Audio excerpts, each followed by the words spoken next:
Oi pessoal, sejam bem-vindos a mais uma aula, eu espero que vocês estejam bem. A gente vai falar hoje sobre efeitos estéricos aplicados então a moléculas orgânicas.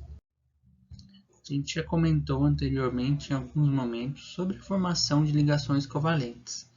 As ligações covalentes elas são formadas pelo compartilhamento de pares de elétrons e aqui a gente tem uma estrutura de Lewis para a molécula de metano, que a gente pode visualizar então que o carbono possui os 4 elétrons, representados aqui pelas bolinhas, compartilha então pares de elétrons com 4 átomos de hidrogênio formando a molécula de metano, certo? Então assim, o carbono completa o seu octeto com os 8 elétrons, e o hidrogênio completa aí a sua estabilidade com 2 elétrons na camada de valência. Certo? Aqui a gente tem aquela representação tridimensional que a gente sempre precisa lembrar, o carbono representado pela bolinha maior e o hidrogênio representado pela bolinha menor. Certo? Observem que aqui então nós temos hidrogênios orientados para trás, hidrogênio orientado para frente, hidrogênio no mesmo plano do carbono. É importante a gente sempre lembrar disso, viu? Quando a gente visualiza, é mais fácil a compreensão.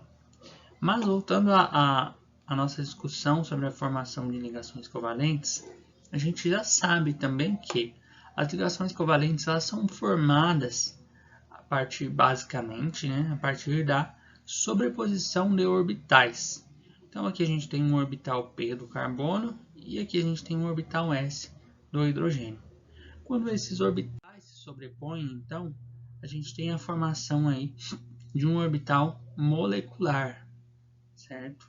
Então, aqui na região ligante, ela é ocupada pelos elétrons em que estão envolvidos em que está envolvida a ligação para a formação da molécula. E aqui nessa região antiligante é uma região de alta energia, que os elétrons eles normalmente não ficam nessa região antiligante. Isso tudo é importante. Quando a gente tem essa aqui, nós temos uma representação de como ocorre o compartilhamento nos orbitais por meio da sobreposição de orbital S com orbital P. E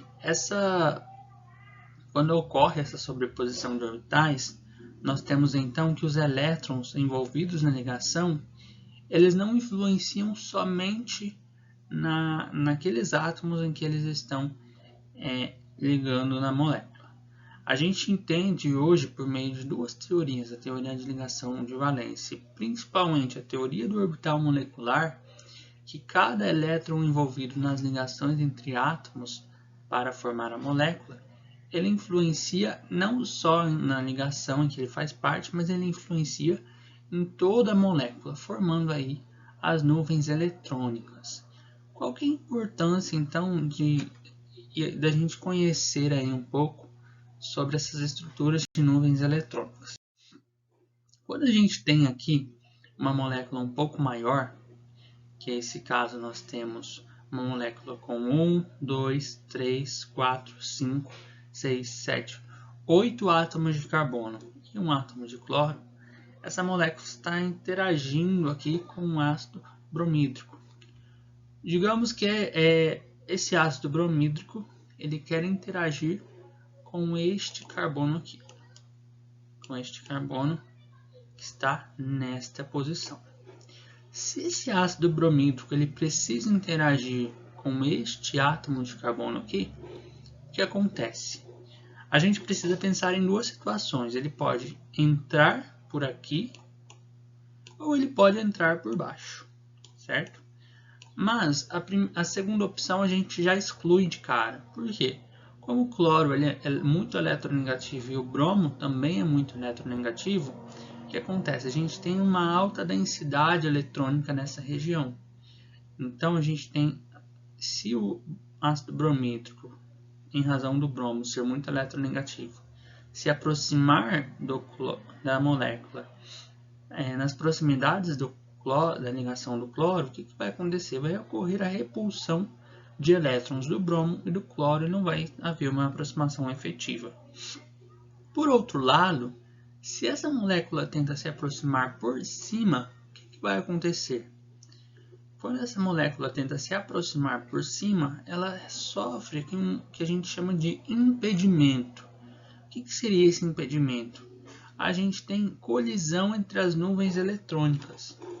Ou seja, aqui a nuvem eletrônica do bromo, ela vai colidir com as nuvens eletrônicas dessa molécula, seja ela pelas ligações entre carbono e hidrogênio, que vão formar aqui nuvens eletrônicas ao longo de toda essa molécula, impedindo então que o ácido bromídrico alcance esse átomo de carbono por essa posição, por essa entrada. Não vai ser permitido a entrada. Então isso a gente chama de impedimento estérico. O que é impedimento estérico? O impedimento estérico ele é um fenômeno que ocorre quando a gente há ali um impedimento de aproximação de moléculas de determinado ponto na nossa molécula. Quando a gente fala de impedimento estérico, a gente não avalia se uma molécula ela é impedida estericamente ou não impedida estericamente. A gente avalia em onde nessa molécula que nós temos maior região de impedimento. Porque, por exemplo, se esse carbono aqui nós tivéssemos uma continuação de uma longa cadeia linear aqui, apesar de nós termos uma grande região de impedimento nesse centro, essa longa cadeia aqui, apesar de ela ser grande, ela não é uma cadeia impedida, né? Ela é uma cadeia aberta, sem ramificações.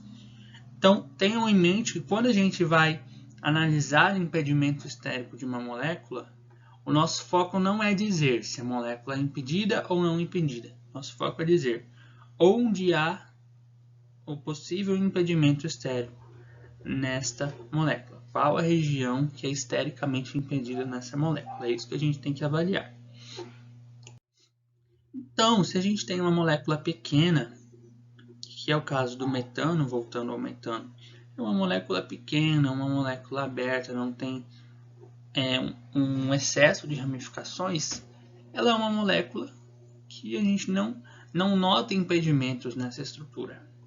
Já aqui, no caso da molécula que nós vínhamos observando anteriormente, nós temos uma grande região de impedimento aqui.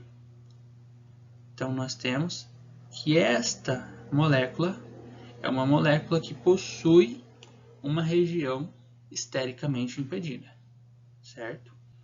Quando a gente analisa assim, então essas estruturas, procurando impedimento estérico em uma molécula, procurando a região em que vai haver um maior impedimento estérico, a gente tem que, então, basicamente, é uma análise mais simples, observar onde que nós temos um acúmulo ou excesso de ligantes ou ramificações nessa molécula, que aqui nós já destacamos de vermelho. Existem algumas situações que favorecem, então, para o desimpedimento de uma estrutura. Como assim? Então, essa molécula que a gente vinha trabalhando anteriormente, se nós fornecermos, então, uma condição para que esse átomo de cloro ele saia da nossa molécula, se esse átomo de cloro ser eliminado da nossa molécula, e nós formarmos, então, um carbocátion, aí sim nós tornamos possível então a aproximação de outras moléculas nesse carbocátion. Então a gente tem uma aliviação, digamos assim, do impedimento estérico nessa molécula. Por que isso ocorre? O carbocátion, pessoal, ele possui hibridização sp2. Átomos que possuem hibridização sp2 têm geometria trigonal plana. O que isso quer dizer? Quer dizer que todas as ligações, aqui nós temos um carbocátion hibridizado em sp2, quer dizer que então todas essas ligações estão no mesmo plano, permitindo a aproximação de um outro grupo ou molécula, tanto por cima ou quanto por baixo.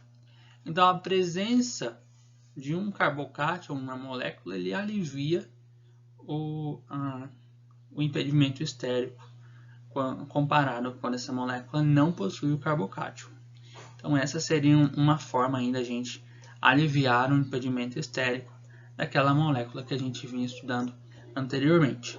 Formamos um carbocátion, nós possibilitamos então a aproximação dessa molécula de um outro grupo ou molécula por cima ou por baixo, né?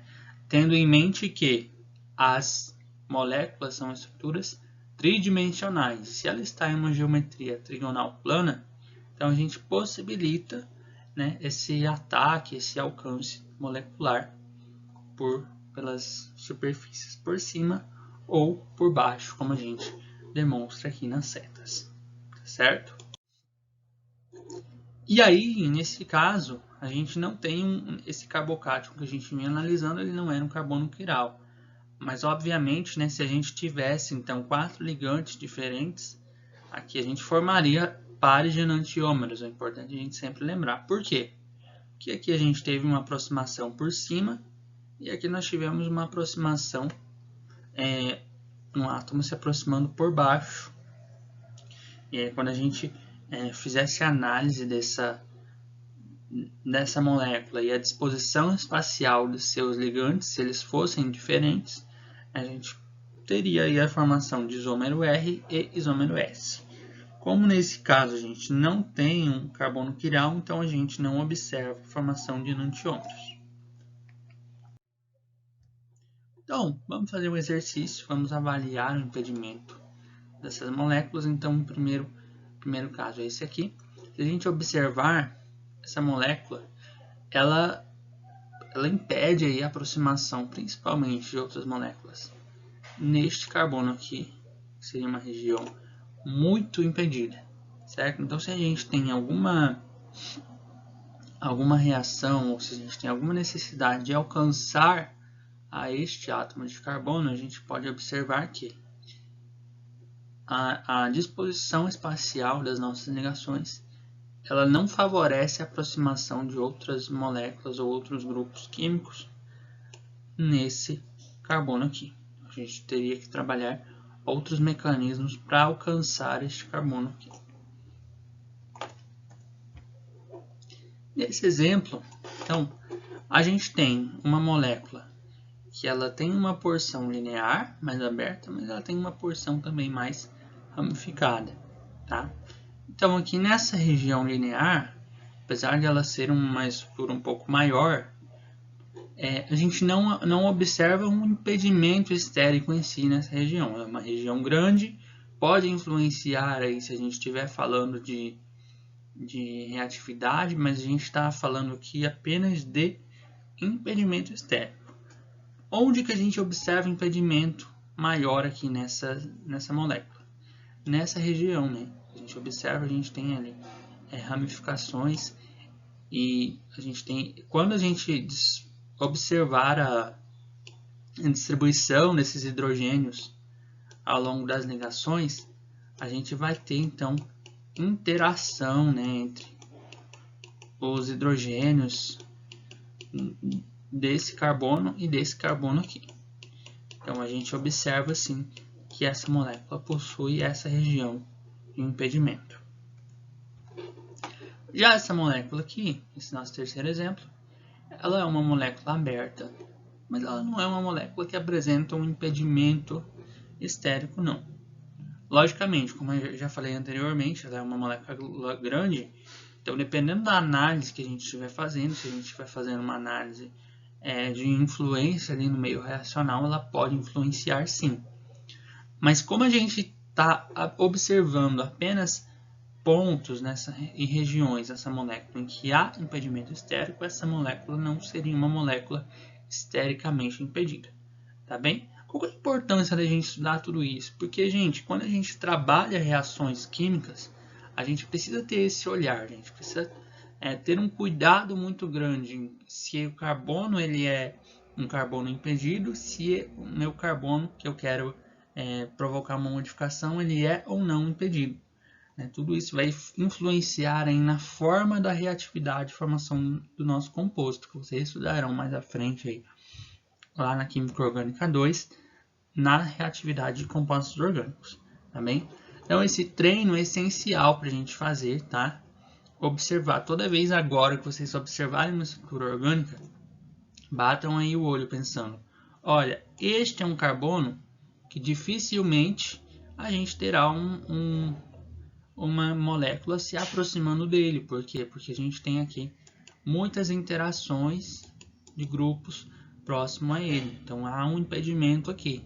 Mas se fosse aqui, olha, ele é o carbono mais aberto. Então provavelmente ele seria mais propício ali a receber uma aproximação de um outro grupo, né? Então é essa análise que a gente tem que fazer. Não é algo complicado, mas é algo que a gente precisa entender e esse é o motivo, né, desta aula, para a gente compreender esse tipo de coisa. Só para a gente finalizar, dizer que uma molécula ela possui uma região de impedimento não significa que ela não é uma molécula reativa, tá bem? Então aqui a gente tem uma molécula que ela apresenta uma grande região de impedimento, diga-se por sinal.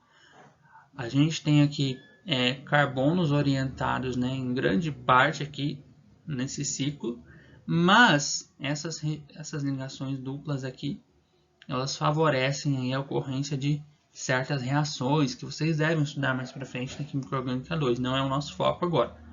Mas não confundam, tá? Dizer que uma molécula ela possui um impedimento estérico não significa que ela não é uma molécula reativa. Dizer que uma molécula tem impedimento estérico significa dizer que naquela região em que há impedimento, né, nessa região em que há o impedimento, a gente pode ter aí algumas influências e precisar de algum controle reacional maior quando a gente estiver trabalhando experimentalmente com essas moléculas. Por hoje era isso, eu espero que vocês tenham compreendido e gostado da aula. Tá? Qualquer dúvida fica à disposição pelo fórum e pelas nossas aulas ao vivo. Tá bem? Um abraço a vocês e até mais.